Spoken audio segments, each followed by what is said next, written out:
अनंत जन्मीचा क्षण गेला मज वाटे त्यासी अलिंगन द्यावे कलम सोडावे चरण त्यांचे विविध तापाची झाली बोळवण देखिल्या चरण वैष्णवांचे मज वाटे त्यासी अलिंगन द्यावे कलम सोडावे चरण त्यांची झाली सेवा परगोबा महाराजांच्या सर्व महाराजांच्या पंढरीश पांडुरंगाच्या आणि भगवान शंकराच्या नाथांच्या चरणात ठेवतो आणि माझ्या वाणीला पूर्ण विराम देतो. अत्यंत प्रेमानं आग्रहानं श्रद्धेनं आणि नाथ महाराजांच्या निष्ठेनं या ठिकाणी तुम्ही मला बोलवलं आणि तुमच्या सगळ्यांचं प्रतिनिधित्व आणि तुमच्या गावचे असणारे सुपुत्र हरिभक्त परायण आदरणीय आणि तुम्हा सर्वांना प्रिय असणारे आणि माझेही परमार्थ स्नेही मित्र असे असणारे हरिभक्त परायण संतोष महाराजजी खेडकर महत् प्रयास करतात. सगळ्याच्या सगळा जो त्यांचा प्रयास आहे हा तुम्हाला नाथांच्या चरणकमलावर तुमचं मस्तक कसं टेकत यासाठी आहे. म्हणून तुम्ही सगळेजण त्यांना शरीरानं साथ द्या, मनानं साथ द्या, बुद्धीनं साथ द्या. वेळ प्रसंगी जर गरज पडली तर आर्थिक धनानं सुद्धा साथ द्या. जे धन आपण मिळवतो त्याचा टॅक्स आपल्याला भरावा लागतो. सरकारी कर्मचाऱ्याला टॅक्स भरावा लागतो त्याच्या पगाराच्या हिशोबाने. 12 महिने काम करायचं, 10 महिन्याचा पगार घ्यायचा, 2 महिने टॅक्स भरायचा. तसं आपण जे उत्पन्न कमवतो चांगल्या मार्गाने का होईना त्याचा सुद्धा आपल्याला टॅक्स भरावा लागतो. मग त्याचा टॅक्स आपण भरत नाही, त्याचा टॅक्स या निमित्ताने भरावा लागतो. म्हणून पंक्तीला लोक पैसे खूप देतात, पंगत म्हणले धडकन देतात. पण लाईटिंग कुणी द्यायची, हाराचे पैसे कुणी द्यायचे, आचार्याचे कुणी द्यायचे, भांड्याचे कुणी द्यायचे, मंडपाचे कुणी द्यायचे. याच्यासाठी सुद्धा माणसानं स्वतःहून पुढे आलं पाहिजे, म्हणलं पाहिजे आचार्याचे पैसे द्यावा. पंगत एका दिवस नाही दिली तरी चाललं, कारण पंक्तीला भरपूर लोक अन्नदान आहे, श्रेष्ठ दान आहे. पण हे बाकीचं पण दानच आहे. कुणी करायचं हे सगळं? म्हणजे या सगळ्या गोष्टी करण्यासाठी त्यांच्या सोबत राहा, त्यांची खूप धडपड आहे आणि ते स्वतः कधी काही म्हणत नाही. मी बघितलं आता त्या 10-12 दिवसामध्ये त्यांचे फोनवरचा संपर्क असेल, आम्हाला बाप्पा गणपती बाप्पाचं दर्शन दिलं त्याचं असेल, इथं आल्यानंतरचं सगळं धावपळ मी पाहिली. या सगळ्या गोष्टी तुम्हाला एक जाणवलं की तुमच्या आमच्या कल्याणासाठी. मला तर कधी कधी असं वाटतं की भगवान बाबाच्या रूपात या माणसानं अवतार घेतला का काय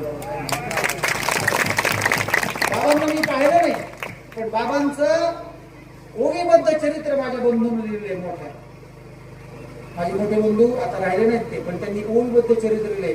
संत श्रेष्ठ बामून भाऊचं पण चरित्र लिहिलंय. त्याचं प्रकाशन हरिभक्त परायण आदरणीय आणि विठ्ठल महाराज शास्त्री गैरनाथगडांच्या हातात त्यांच्या हातात झाले. नामदेव शास्त्री सुद्धा भगवान बाबांच्या चरित्राचं प्रकाशन करायला तयार होते, पण आमच्या बंधूंना थोडासा कंटाळा केला. पण त्यांच्या चरित्रात जे मी वाचलं, जे बघितलं, ते सगळं ऐश्वर्य मला महाराजांमध्ये दिसलं. ती सगळी तळमळ महाराजांमध्ये मला दिसते. आणि एवढं सगळं असू नये, महाराज जमिनीवर माणसाला जेव्हा सगळ्या गोष्टी मिळतात तर माणूस पंख घेऊन उडायला लागतो ना, तेव्हा जमीन दिसत नाही. पण आदरणीय महाराज आजही जमिनीवर आहे. अजूनही दिसत त्याला नमस्कार करणं आणि प्रेमानं आदरानं बोलणं आणि स्वतःच्या मुखातून एकही शब्द वावगा बाहेर न देणं हे त्यांच्या जवळून मी शिकलो. वयानं ते कदाचित मला वयानं लहानच आहेत ते माझ्यापेक्षा. माझं वय आता रनिंग 54 आहे. हा, पण देवाचं आणि माझं खरं वय फक्त 27 वर्षाचं आहे. मी 27 वर्षाचा तरणा बाण तरुण आहे. ते म्हणतात महाराज आता 54 सांगितलं, आता 27 कसं सांगता? माझं अध्यात्मातलं वय 27 वर्ष आहे. माणसाचं अध्यात्मातलं वय वाढलं पाहिजे. शरीर वाढत्या व्हायला काय करतात नाथ महाराज म्हणजे वय धने जे श्रेष्ठ पण ते अति गौण जाणून द्यावा आणि भक्तीचं जे श्रेष्ठपण आहे ते अतिउत्तम जाणवायला. तसं भक्तीचं वैभव आदरणीय महाराज तुमच्यासाठी हा एवढा मोठा सगळा पालखी सोहळा तुमच्या सगळ्यांच्या सहकार्यानेच करतात. ते काही एकटे करत नाही, ते स्वतः सगळं करतात. पण त्यांनी एक इच्छा व्यक्त केली आणि ती म्हणजे काय व्यक्त केली की आता हे ह्याच्या तिकडं हे काय माहिती का, हे नाथांच्या चरणावर नतमस्तक होणे. त्यावेळेस आपण एखाद्या संताच्या एखाद्या देवाच्या दर्शनाला जातो महात्माच्या, तेव्हा आपल्या डोक्यावर तो शस्त्र अस्त्र आपण काढलं पाहिजे आणि दर्शन घेतलं पाहिजे. कारण हे आपलं काय आहे, ही आपली लाज आहे. आणि ज्यावेळेस लाज काढून आपण दर्शन घेतो त्यावेळेस खऱ्या अर्थानं आपण त्याला शरण गेलो असतो. शरणा शरणा येत नाथा पायी माता ठेवीला नका पाहू दोष हरोदास पायांचा म्हणून झालेली सेवा नाथांच्या आपल्या गावात असणारं ग्रामीण दिवस त्यांच्या चरणावर होतो. माझ्या मानाला पूर्ण विराम देतो. महाराजांचं म्हणणं ऐका. महाराज जोपर्यंत आहेत कदाचित महाराज तुम्हाला कळणार नाही, कारण जे जे महात्मे होऊन गेले ते असताना कळलेच नाही. नंतर आपण त्यांच्या आरत्या ते लिहितो वळतो आणि डोळ्यातून पाणी आणतो, नंतर काही नाही. जिवंत माणसाला हार घाला, मेल्यावर प्रियतर किती हार पडतात त्याचं काही कळत नाही. म्हणून त्यांची तळमळ बघा आणि त्यांच्या पाठीमागं राहा. आणि यंदा येताना सगळ्याच्या सगळे नाथांच्या दर्शनाला या. महाराजांनी मला सांगितलं 2,500-3,000 लोक उद्या प्रस्थानाला येतील म्हणे. आज लोक इथून जातील, सकाळी येतील 2,500-3,000. पण तिथं मात्र प्रत्यक्ष 300-400 लोक येतात. तिथं सुद्धा 2,500-3,000ची संख्या दिसू द्या. आणि ज्यावेळेस तुम्ही प्रदक्षिणा मार्गावर येताल त्या चौकाला पाठवा, माझं घर कुठे मी तुम्हाला सांगतो. आपण एक छान अभंग म्हणू, हाच अभंग म्हणायची प्रगत आहे. आणि मग तुम्हाला नारळ प्रसाद देईल आणि मग तुम्ही पुढे जाणार. महाराजांनी मला ती त्यावेळेस विज्ञापना केलेली आहे. ती विज्ञापना तुमच्या सगळ्यांच्या साक्षीने मी पूर्ण करेल. म्हणून पुन्हा एकदा तुम्हाला धन्यवाद देतो. शांती ब्रह्मसंत एकनाथ महाराजांच्या राहत्या वाड्यात जिथं भगवंतानं आपल्या स्वतःच्या करकमलानं पाणी भरलेले असं तो पवित्र रांजण आहे. त्या पवित्र रांजणावर त्या मंदिरात तुम्ही आलात की तुम्ही माझ्या घरी आलात. माझं घरच मंदिरात आहे. महाराज आलेले माझं घरच मंदिरात आहे. म्हणून नाथांच्या सृष्टीला येण्याचं आणि तिथं आल्यानंतर माझ्या घरी येण्याचं हे अभिवचन तुमच्याकडून मी घेतो. आणि तुम्ही माझे झालात आणि मी तुमचा घटक आहे असं समजून कीर्तनाची सेवा आटोपती घेतो. जनार्दन माऊली जनार्दन हे करा.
संगीतकार, प्रवचनकार, पत्रकार, चित्रकार सगळ्यांच्या चरणावर नतमस्तक होतो. या गावाचे सरपंच असतील, उपसरपंच असतील, ग्राम शिक्षण सगळ्या ग्रामपंचायतीचे सदस्य असतील, या सप्ताह कमिटीचे, या पालखी प्रस्थान कमिटीचे जेवढे अध्यक्ष उपाध्यक्ष सदस्य असतील, जे जे या सगळ्या गोष्टीला मदत करतात, सगळ्या गोष्टीला, या सगळ्यांना खूप खूप धन्यवाद देतो, त्यांना शुभेच्छा देतो. आणि वेगवेगळ्या अधिकार क्षेत्रात असणारी माणसं, वेगवेगळ्या सोसायटीवर असणारी माणसं, सगळे अधिकार संपन्न असणारी या सगळ्यांना धन्यवाद देतो. ज्यांनी मला कीर्तनामध्ये उत्तम अशी साथ दिली, अशा सगळ्या गायनाचार्यांची मदत, त्यांना धन्यवाद देतो. ज्यांनी मृदंगावर साथ दिली त्यांनाही धन्यवाद देतो. भक्ती वेदांत वारकरी शिक्षण संस्थेचे असणारे सगळे छोटे छोटे वारकरी, हे सगळ्यांचं भविष्य आहे. आपण गंध जगावला तर लोक म्हणतात, हा तुमच्या कपाळाला गंध कसं, गंध लावणं आपलं वैभव आहे म्हणून पाहणं किती सुंदर दिसतात ती मुलं, म्हणून आपण आपल्या कपाळावर गंध म्हणून गंध लावलं पाहिजे. या सगळ्या लोकांकडे, मुलांकडे पाहिल्यानंतर आपल्यातलं चैतन्य जागृत, या सगळ्यांना धन्यवाद देतो. आणि नाथनाथ महाराजांनी मला सांगितलं की संत एकनाथ वारकरी संकुल, म्हणजे वारकरी संस्थेचं ते राहण्याचं जे ठिकाण आहे मुलांचं, त्याला नाथांचं नाव दिलेलं आहे. नाथांवर असणारी अगाध श्रद्धा, नाथांवर असणारं अगाध प्रेम आणि ती निष्ठा मला इथपर्यंत ओढून आणली. मग त्यांच्याकडे आम्ही आता चहा घालेले अशी गावचे सरपंच असतील, आणि मला नाव सांगितलं, काय काकूंचं नाव, त्या काकू सरपंच आहे की नाही, 40 वर्ष आणि तो संप्रदाय टिकून ठेवला आणि तुम्हाला आम्हाला एकत्र बांधून ठेवलं, म्हणून त्यांनाही धन्यवाद देतो. आम्ही जेव्हा गणपतीच्या दर्शनाला गेलो होतो मोर्याच्या, तेव्हा तिथं असणाऱ्या अध्यक्षा त्यांनी आमचा सत्कार केला. आज इथं आल्या, तुमच्याशी बोलल्या, चांगल्या वाटल्या. बघितल्यानंतर आपल्याला प्रसन्नता वाटावी, म्हणजे प्रशस्ते पुण्यपुरुष, हा म्हणजे त्याच्याजवळ काहीतरी अंश आहे. जेव्हा आपल्याला एखाद्याकडे पाहिलं प्रसन्न वाटतं आणि आपलं दुःख आपण विसरतो, म्हणजे त्याच्यात भगवंताचा वास आहे असं तुम्हाला काही हरकत नाही. म्हणून इथं आल्यानंतर तुमच्या सगळ्याकडे पाहिल्यानंतर मला त्याची जाण झाली. आदरणीय महाराजांच्या घरी गेल्यानंतर त्या कुटुंबातल्या सगळ्या लोकांनी जे आम्हाला प्रेम दिलं, जे योग्य आमचा सत्कार केला, आम्हाला सगळ्या गोष्टी सन्मान दिल्या, त्याबद्दल सर्व कुटुंबियांचं आणि या गावातल्या पंचकृषीतल्या आल्या सगळ्या महिला मंडळाचं, श्रोतृवर्ग, पितृवर्ग, मातृवर्ग सगळ्यांना धन्यवाद देतो. ज्यांच्याकडे येताना आम्ही गेलो होतो, असे असणारे आमचे सुलाखे देवा आणि त्यांच्या गावचे असणारे आमचे मित्र, त्यांनी आमचा सत्कार केला, त्यांनाही धन्यवाद देतो. चांगल्या पदावर नोकरी करतात, इंजिनियर आहेत आणि खाजगी कंपनीत नोकरी करतात. आमच्यासोबत आलेले आमचे मित्र आप्पासाहेब मिसाळ, त्यांनाही धन्यवाद देतो. आणि माझी कीर्तनाची सेवा एक 5 मिनिटं मी जास्त घेतली. महाराजांना म्हणले होते 9 वाजेपर्यंत आपल्याला करायची, तुमच्या हिशोबाने 10-5 मिनिटं त्यांनी सूट दिली आणि ती सूट तुमच्याकडून मी घेतली.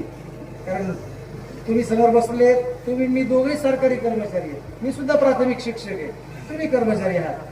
कर्मचाऱ्याला कसं असतं 10-5 मिनिटं इकडे तिकडे सूट असते, म्हणून सगळ्यांना धन्यवाद देतो आणि सगळ्यांना माझ्या घरी येण्याची विनंती करून माझी कीर्तनाची सेवा या पालखी प्रस्थानाच्या निमित्ताने केलेली या ठिकाणी थांबवतो.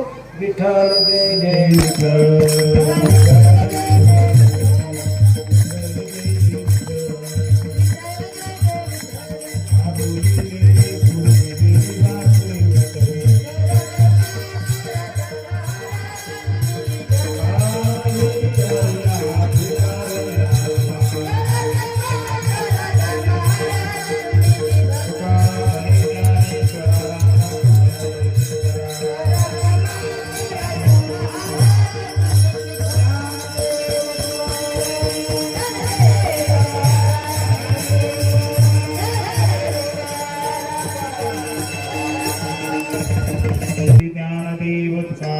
श्री पंढरीनाथ भगवान करायला विनंती आहे, महाप्रसाद घेऊन जावा. आणि उद्या सकाळी बरोबर 6:30ला पोलीस पाटील काळूराम खेडकर, श्री कैलास खेडकर आमचे बंधू यांच्या घरी 6:30ला आरती होईल आणि 6:45ला पालखीचं प्रस्थान होईल. काही वारकरी जर येऊ शकले नाही पंचकोशीतले एवढ्या सकाळी, तर त्यांनी 8 वाजता महागणपती मंदिरामध्ये यावं आणि ज्यांना शक्य आहे त्यांनी 6:30 पावणे 7 वाजता आदरणीय पोलीस पाटलांच्या घरी सकाळी उपस्थित राहावं.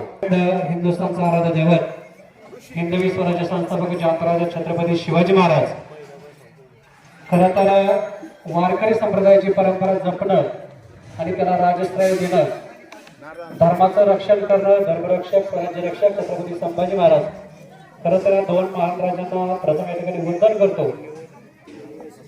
खरं तर ग्रामदेवत रोकडा महाराजच्या वास्तवानं आणि पदस्पर्शानं पंडितांनी पावन झालेल्या पुण्यभूमीमध्ये खरं तर शांती ब्रह्म एकनाथ महाराज पायी पालखी सोहळा आज पैठण या तीर्थक्षेत्राकडे प्रस्थान करत असताना गेले 3ऱ्या वर्षामध्ये हा सोहळा जात असताना प्रत्येक गोष्टीला योग असतो, दुग्ध शर्करा योग असतो आणि या पवित्र खंडाळनगरीच्या निमित्तानं वैष्णवांचा मेळा जमलेला आहे आणि प्रामुख्याने आपण पंढरपूर, आळंदी आणि पैठण या क्षेत्रामध्ये गेलो असा याचा खरं तर या ठिकाणी याचा देई याचा डोळा हा सोहळा आपल्याला अनुभवायला भेटतोय.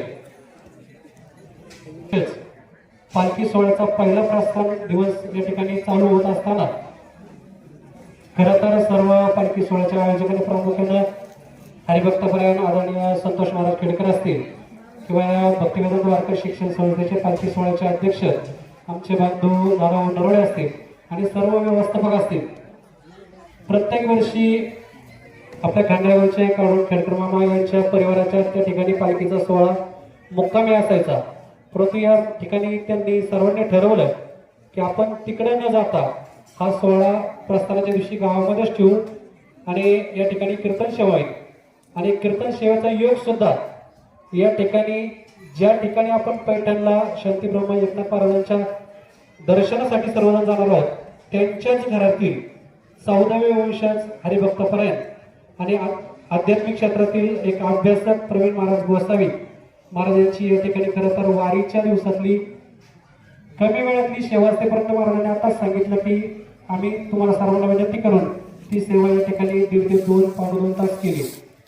महाराज कीर्तनाचा मर्यादित वेळ असतो परंतु आपण जी वारकरी संप्रदायाला चाल देणारी आणि हा जो सोहळा 13-14 दिवसासाठी पैठणसाठी जाणार आहे त्यांना ऊर्जा देणारी जी काही कीर्तन सेवा केली आपलं या ठिकाणी मनापासून धन्यवाद देतो.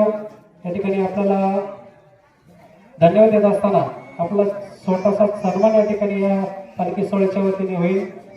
हा सन्मान देण्यासाठी खऱ्या अर्थानं आपल्या खंडाळीचे सामाजिक कार्यकर्ते तथा ग्रामदेवत रोकडा महाराज पायी पालखी सोहळ्याचे संस्थापक अध्यक्ष हरिभक्तपरायण संभाजीदादा नरळे त्यांना विनंती आहे की आपली ब्रह्म एकनाथ महाराजांचाच या ठिकाणी होता. प्रत्येक गोष्टीमध्ये मी सांगितलं की दूध शर्कराही वाचतो त्या पद्धतीने आपण त्याचं अतिशय समर्पक असं या सर्वांना ऊर्जा देणारं चिंतन या ठिकाणी केलं. नक्कीच आपण पैठणला गेल्यानंतर आपला सर्वांचा भाग गेला शिंद गेला अवघा झालाशी आनंद या संतांच्या महान वचनाप्रमाणे आपलं सर्वांचं खरं तर या पालखी सोहळ्याच्या मनापासून स्वागत करतो. आपल्या सर्वांना धन्यवाद देतो. कैलास खेडकर, गणेश खेडकर आणि नवनाथ चातुर आपला सुद्धा या ठिकाणी या पालखी सोहळ्याच्या सन्मान होतोय. हा सन्मान स्वीकारण्यासाठी आपण कृपया या ठिकाणी यायचं. पुन्हा एकदा आपल्या सर्वांना धन्यवाद देत असताना आपलं सर्वांचं स्वागत करतो आणि हा जो काही प्रस्थान कार्यक्रम आणि आपण श्री क्षेत्र पैठणकडे या पालखी सोहळ्यासाठी जात असताना आपण सर्व ना त्या ठिकाणी सर्वांच्या वतीने शुभेच्छा देतो आणि या ठिकाणी आनंदाचा सन्मान होईल. सर्वप्रथम या ठिकाणी जागेचा प्रॉब्लेम वाढण्यासाठी पण प्रॉब्लेम होऊ शकतो. आपले छत्रपती संभाजी महाराज यांचा खरं तर मास महिना या ठिकाणी चालू आहे तर 5 मिनिटं हा कार्यक्रम या ठिकाणी होईल आणि त्यानंतर आपण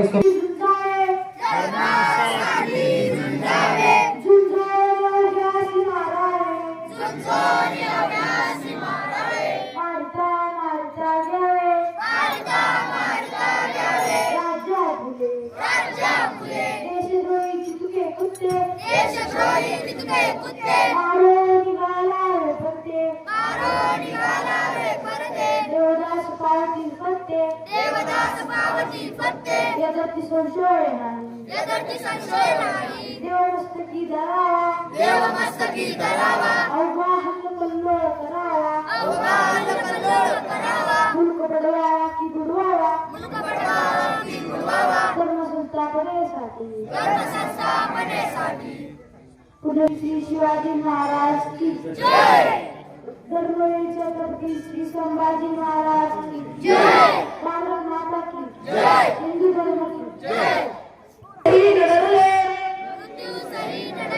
मणिधर्मवीर तुटले स्वनेत्र तुटले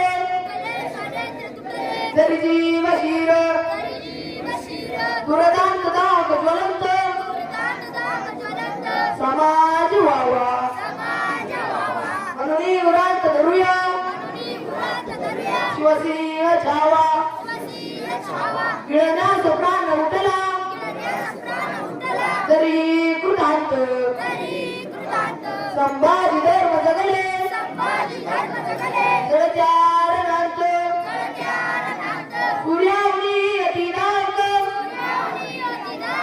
धर्मभक्ती पुरण्यास नित्य धरूया स्वपुत्र चित्ती राष्ट्रांत धर्म जरूया शरीरांत प्राण हे निर्मोहीन दुर्दैवी अति तीव्र गान संभाजी छत्रपती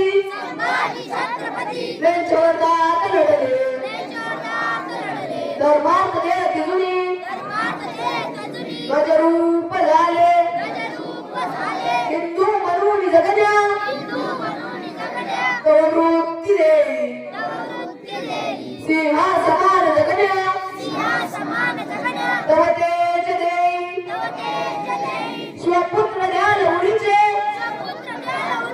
तरी गैर मर्म मारे निमंच्या वगे रनिराक्ष धर्म प्राणांतहीन फिरणे कधी मार्गी मागे रविवंत बनापती तुम्ही शिवसूत सांगे उद्ध्वस्त तोडून करा रनिलेंच पाश संपूर्ण हिंदवी करा आपुला स्वदेश गाढून राग करण्या जगिलेंच सत्ता हिंदू मनास शिकवू स्वपुत्र चित्ता राष्ट्रांत लेन उकडू गरिबेंच विष टिकणार नाही कधी जगी हिंदू देश संभाजी जाळ तत्वत स्वसूर्य जाळ निर्मोही दुर्दैवी बरुमेंच काळ हे हिंद राष्ट्र करुणी यवनांत काचे संकल्प पूर्ण करूया शिवभूपतींचे विसरू कसे कधी आम्ही शिवभाव झाला सोडू कधी न कधी दरिया पथाला शिवसूर्य चित्त तळपे नीतस्थहीन प्राणा समान आमुच्या उरी राष्ट्र ध्यान जिने जगले अखंड उद्ध्वस्त नष्ट करण्या गरिबेंचे बंड शिवसिंह हृदय करू अवकाश स्वदेश हिंदुत्व शत्रू सगळे करुणाम शेष विघ्ने असंख्य जरी पथ चालताना घालून भीक कधी यमयात नाना धर्माचा आयु बलिदान करू सहर्ष संभाजी बाजी शिवबा आदर्श झुंजार गात आमची शिवशार्दुलांची अत्यष्ट निश्चित करे रणिभाकतेची मारून शत्रू सगळे समरांत ठार दुर्दांत हिंदू कळे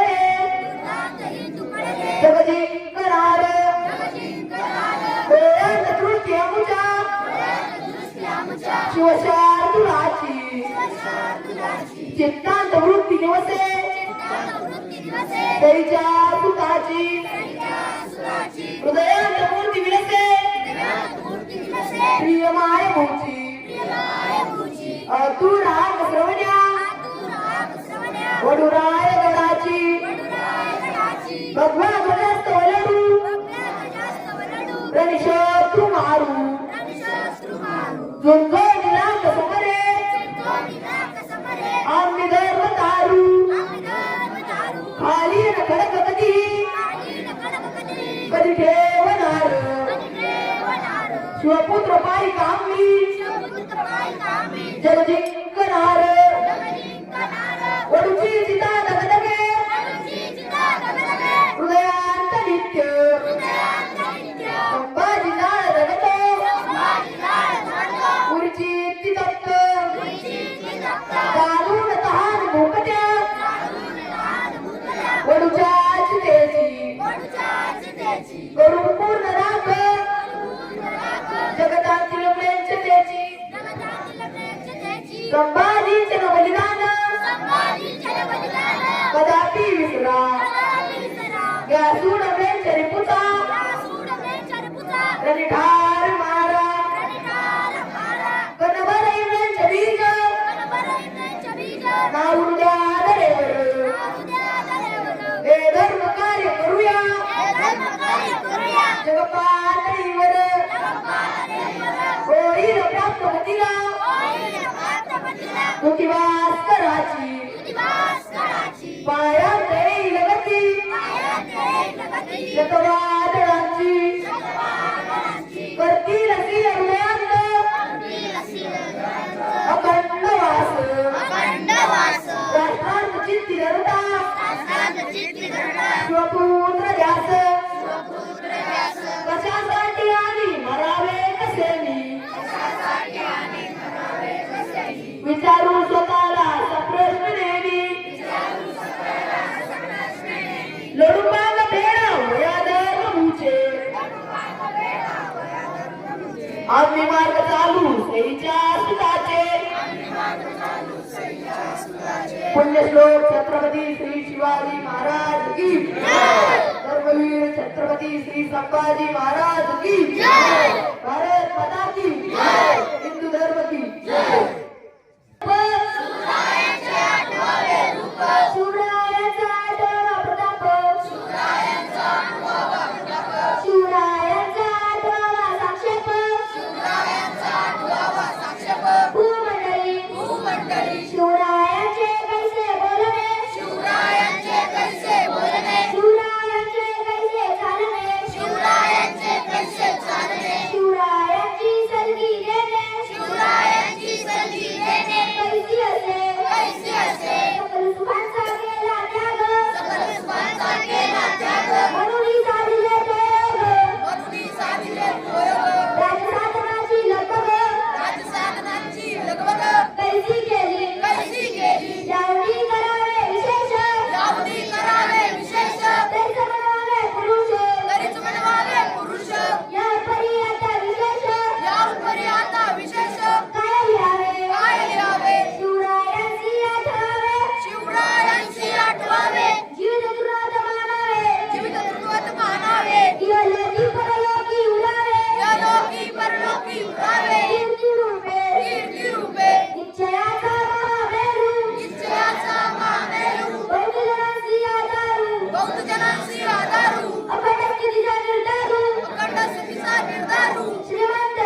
श्रीमंत योगी पुण्यश्लोक छत्रपती श्री शिवाजी महाराज की धर्मवीर छत्रपती श्री संभाजी महाराज की भारत माता की हिंदू धर्म की हिंदू राष्ट्र की छत्रपती श्री शिवाजी महाराज की जय छत्रपती श्री संभाजी महाराज की जय नमो पार्वती पते हर हर